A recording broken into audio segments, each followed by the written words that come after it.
Details చూద్దాం. తెలంగాణ రాష్ట్ర బడ్జెట్ను ఆర్థిక మంత్రి హరీష్ రావు అసెంబ్లీలో ప్రవేశపెట్టారు. 2021-22 సంవత్సరానికి గాను తెలంగాణ బడ్జెట్లో రెవెన్యూ వ్యయం, ఆర్థిక లోటు అంచనా, మూలధన వ్యయాలను మంత్రి హరీష్ రావు సభలో వివరించారు. బడ్జెట్ ప్రవేశపెట్టే అవకాశాన్ని తనకు కల్పించిన సీఎం కేసీఆర్కు కృతజ్ఞతలు తెలిపారు. 7 ఏళ్ల తెలంగాణ ప్రగతిలో అనేక రాష్ట్రాలను అధిగమించిందని, ప్రజల ఆకాంక్షలను ప్రభుత్వం నెరవేరుస్తుందని చెప్పారు. అభివృద్ధిలో తెలంగాణ అగ్రభాగాన నిలిచిందని, నిర్దేశిత లక్ష్యాలను నిర్దిష్ట సమయంలో పూర్తి చేస్తున్నామని వెల్లడించారు.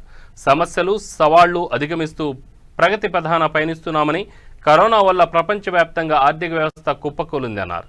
రాష్ట్రంలో కరోనా తీవ్ర ప్రభావం చూపిందని హరీష్ రావు పేర్కొన్నారు. కార్యకలాపాలు నిర్వహించాల్సి వస్తోంది. ఎమ్మెల్యేల స్థాయికి తగ్గట్టుగా అన్ని రకాల హంగులతో ప్రభుత్వం ఎమ్మెల్యేల కోసం నివాస కార్యాలయాలను నిర్మించింది. శాసనసభ్యుల కోసం నియోజకవర్గ కార్యాలయాలను ఏర్పాటు చేసిన ఘనత ఒక్క తెలంగాణ ప్రభుత్వానికే దక్కింది. 89 నియోజకవర్గాల్లో శాసనసభ్యుల కార్యాలయాల నిర్మాణం పూర్తయింది. ఈ కార్యాలయాలు ప్రజా నిలయాలుగా మారాయి. శాసనసభ్యుల గౌరవానికి, ప్రతిష్టకు ఇవి ప్రతీకలుగా నిలిచాయి. ఎమ్మెల్యే, ఎమ్మెల్సీలకు ఇచ్చే నియోజకవర్గ అభివృద్ధి నిధులు కోసం 5 కోట్ల రూపాయలు ఇవ్వాలని ప్రభుత్వం నిర్ణయించింది.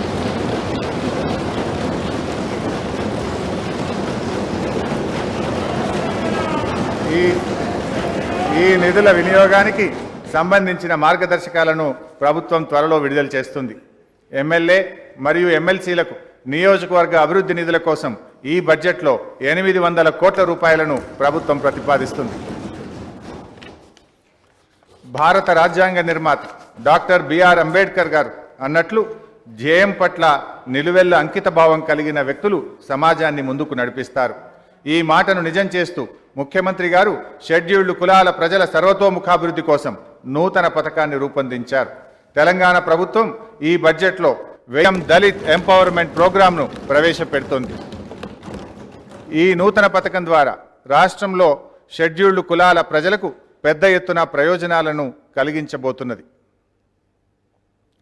గడిచిన కొన్ని సంవత్సరాలుగా బ్రహ్మాండమైన ఉప్పినటువంటి వాణిజ్య సేవల రంగం, సమాచార రంగం, సాంకేతిక రంగం, స్థిరాస్తి నిర్మాణ రంగాలు కరోనా కారణంగా ఒక్కసారి కుప్పకూలిపోయాయి.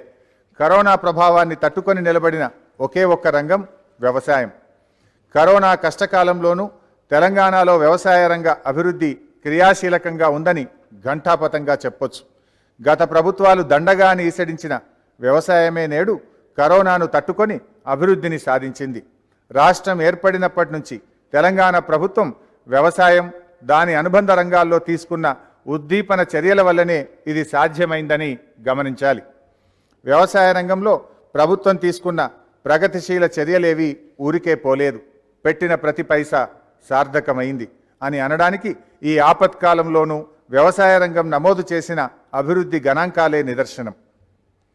తెలంగాణ నేడు సాగు విస్తీర్ణం రికార్డు స్థాయిలో పెరిగింది.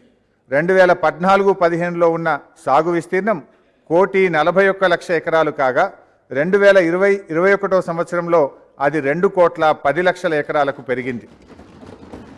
అంటే 49% పైగా వృద్ధి నమోదైంది.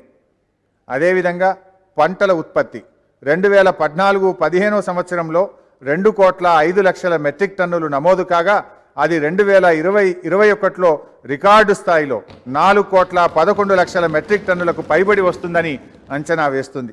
అంటే గతంలో